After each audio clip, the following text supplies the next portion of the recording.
ಹೇಗೆ ಆದಾಗ ಹೇಗೆ ಮಾಡಬೇಕು, ಒಂದು ಅಪಘಾತಕ್ಕೊಳಗಾದ ವ್ಯಕ್ತಿಯ ಬಗ್ಗೆ ಯಾವ ರೀತಿ ನಾವು ಆರೈಕೆ ತಗೋಬೇಕು ಮತ್ತು ಅಪಘಾತ ಆದ ನಂತರ ಅನುಸರಿಸುವ ವಿಧಾನ ಏನು ಅಂತ ನೋಡ್ಬೋದು. ಮೊದಲನೇದಾಗಿ ಅಪಘಾತ ಏನಕ್ಕಾಗುತ್ತೆ ಅಂದರೆ, ಹೆಚ್ಚಿಗೆ ಕಾರಣದ ಅಪಘಾತಗಳು ನಮ್ಗೆ ಆಗೋದು ಇವತ್ತು ರಸ್ತೆಯ ಬದಿಯಲ್ಲಿ ಒಂದು ಆಗುವಂಥ ಅಪಘಾತ ಇರ್ಬೋದು, ವಾಹನಕ್ಕೆ ಡಿಕ್ಕಿ ಹೊಡೆದಾಗುವಂಥ ಆಗ್ಬೋದು, ಅಥವಾ ಒಂದು ಆಡಬೇಕಾದ್ರೆ ಮಕ್ಕಳು ಆಡಬೇಕಾದ್ರೆ ಇಲ್ಲ ದೊಡ್ಡವರು ಸ್ಪೋರ್ಟ್ಸ್ ರಿಲೇಟೆಡ್ ಇಂಜುರಿ ಅಂತೀವಿ, ಅಂದರೆ ಈ ಕ್ರೀಡೆಯ ಜೊತೆಯಲ್ಲಿ ಆಗುವಂಥ ಅಪಘಾತಗಳು ಇವು ಹೆಚ್ಚಾಗಿ ಆಗುತ್ತೆ. ಇದಕ್ಕಿಂತ ಮೂರನೇ ವಿಭಾಗ ಹೆಚ್ಚಿಗೆ ಆಗೋದಂದ್ರೆ ನಾವು ಈಗ ಯುದ್ಧದಲ್ಲಿ ಆಗುವಂಥದ್ದು, ಅದಕ್ಕೆ ಪೂರ್ಣವಾದ ಅದನ್ನು ಅದಕ್ಕೆ ಏನು ಮಾಡಬೇಕು ಅನ್ನೋದು ಪೂರ್ಣವಾಗಿ ಬೇರೆ ಆಗುತ್ತೆ. ಸಾಧಾರಣ ರಸ್ತೆ ಅಪಘಾತ ಆದಾಗ ಮೊದಲನೇದಾಗಿ ನಾವು ಮಾಡಬೇಕಾದ ಕರ್ತವ್ಯ ಅಂದರೆ ಆ ವ್ಯಕ್ತಿಯ ಹತ್ರ ಹೋಗ್ಬಿಟ್ಟು ಅವ್ರ ಪ್ರಜ್ಞೆ ಇದೆಯಾ ಇಲ್ವಾ, ಅವ್ರಿಗೆ ಯಾವ ರೀತಿ ಅಪಘಾತ ಆಗಿದೆ, ತುಂಬಾನೇ ಆಗಿದೆಯಾ, ಸಣ್ಣ ಪುಟ್ಟ ಗಾಯಗಳಾಗಿದ್ರೆ ಸಾಧಾರಣವಾಗಿ ಪ್ರಜ್ಞೆ ಇದ್ದಾಗ ಅವರೇ ಎದ್ಬಿಟ್ಟು ನಿಂತ್ಕೊತಾರೆ, ಅವ್ರು ನಿಮ್ಗೆ ಮಾತಾಡ್ತಾರೆ. ಹಾಗಾಗಿ ಅಂಥದ್ರಲ್ಲಿ ಹೆಚ್ಚಿಗೆ ತೊಂದರೆ ಇರೋದಿಲ್ಲ. ಕೆಲವೊಂದ್ಸತಿ ಅಪಘಾತ ಆದಾಗ ವ್ಯಕ್ತಿ ಬಹಳ ಬೇಗ ಪ್ರಜ್ಞೆ ಕಳ್ಕೊತಾರೆ. ಆ ಪ್ರಜ್ಞೆ ಕಳ್ಕೊಂಡಾಗ ಏನು ಅಂತಾರೆ, ಮುಖ್ಯವಾಗಿ ಅವ್ರಿಗೆ ಉಸಿರಾಡೋ ತೊಂದರೆ ಆಗಿದೆಯಾ, ಉಸಿರಾಡ್ತಾ ಇದ್ದಾರಾ ಇಲ್ವಾ, ಎದೆ ಚಲನೆ ಆಗ್ತಾ ಇದೆ ಇಲ್ವಾ, ಮಾತಾಡ್ತಾ ಇದ್ದಾರಾ ಇಲ್ವಾ, ಅದನ್ನೆಲ್ಲ ನೋಡ್ಬೇಕಾಗುತ್ತೆ.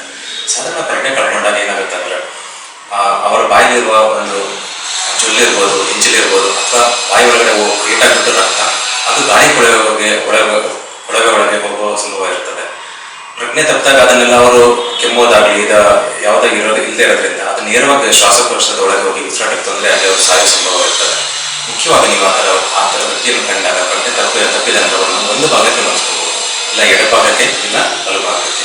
ಆ ಥರ ಮಲಿಸ್ಕೊಂಡಾಗ ಬಾಯಿ ಒಳಗೆ ಇರೋ ಏನೇ ಇಂಜಲು ರಕ್ತ ಇರ್ಬೋದು, ಅಥವಾ ಮುರಿದಿರೋ ಹಲ್ಲಿನ ತುಂಬಿರ್ಬೋದು, ಅಥವಾ ಮೂಳೆ ತುಂಬಿರೋದು, ಅದೆಲ್ಲ ಒಂದು ಕಡೆ ಬರ್ತದೆ. ಹಾಗಾಗಿ ಅವ್ರಿಗೆ ಉಸಿರಾಡಲಿಕ್ಕೆ ಅನುಕೂಲ ಆಗುತ್ತೆ.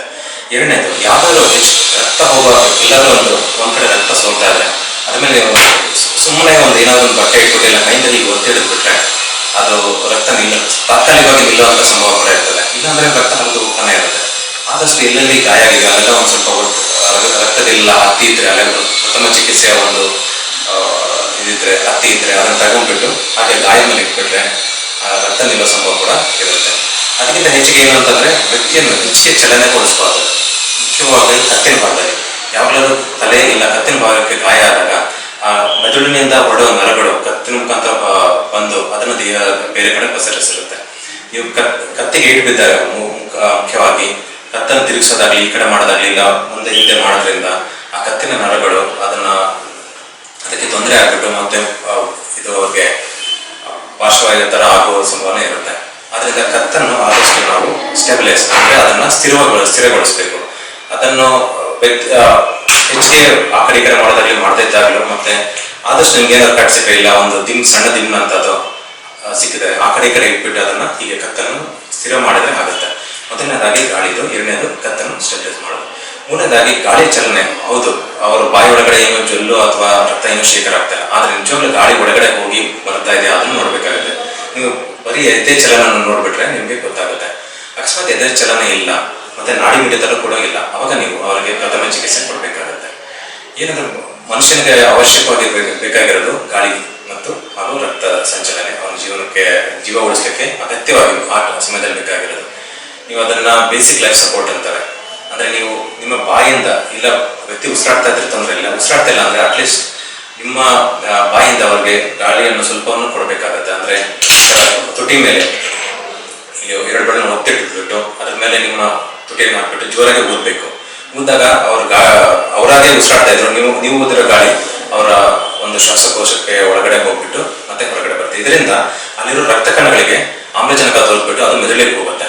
ಇದು ಅವರ ಮೆದುಳಿನ ಒಂದು ಅಸ್ತಿತ್ವಕ್ಕೆ ಬಹಳ ಮುಖ್ಯ. ಮತ್ತೆ ಎರಡನೇದು ಎದೆ ಬಡಿತ ಸಾಧಾರಣವಾಗಿ ಅಪಘಾತ ವ್ಯಕ್ತಿಯೊಳಗೆ ಇದ್ದ ಒಂದು ಶಾಕ್ ಇಂದ ನಿಂತಿರ್ಬೋದು, ಅಥವಾ ಒಂದು ಹೃದಯ ಸ್ತಂಭನಗೊಂಡು ಕೂಡ ನಿಂತಿರ್ಬೋದು. ಆ ಸಮಯದಲ್ಲಿ ಅವ್ರಿಗೆ ಆದಷ್ಟು ನೀವು ಒಂದು ವ್ಯಕ್ತಿಯನ್ನು ಒಂದು ಸ್ಥಿರವಾದ ಅಂದ್ರೆ ಮೇಲ್ಮೈ ಮೇಲೆ ಮರೆಸ್ಬಿಟ್ಟು ಇದು ನೆಲ ಇರ್ಬೋದು, ಇಲ್ಲ ಪಕ್ಕದ ಒಂದು ಫುಟ್ಪಾತ್ ಅಥವಾ ಪಾದಚಾರಿ ಮಾರ್ಗ ಇರ್ಬೋದು, ಅಲ್ಲಿ ಅವ್ರಿಗೆ ಕೂರಿಸ್ಬಿಟ್ಟು ನಿಲವಾಗಿ ಇದು ಎದೆ ಮೇಲೆ ನೀವು ಕೆಲವೊಂದು ಒತ್ತಿ ಮಾಡೋದ್ರಿಂದ ಕೆಲವೊಂದು ಒತ್ತುಗಳನ್ನು ಕೊಟ್ಟರೆ, ಅಂದ್ರೆ ಮಾನವನ ದೇಹ ಸಹಜವಾಗಿ ಒಂದು 70ರಿಂದ 82 ಬಾರಿ ದಿನಕ್ಕೆ ಪ್ರತಿ ನಿಮಿಷಕ್ಕೆ ಹೊಡ್ಕೊಳ್ಳುತ್ತೆ.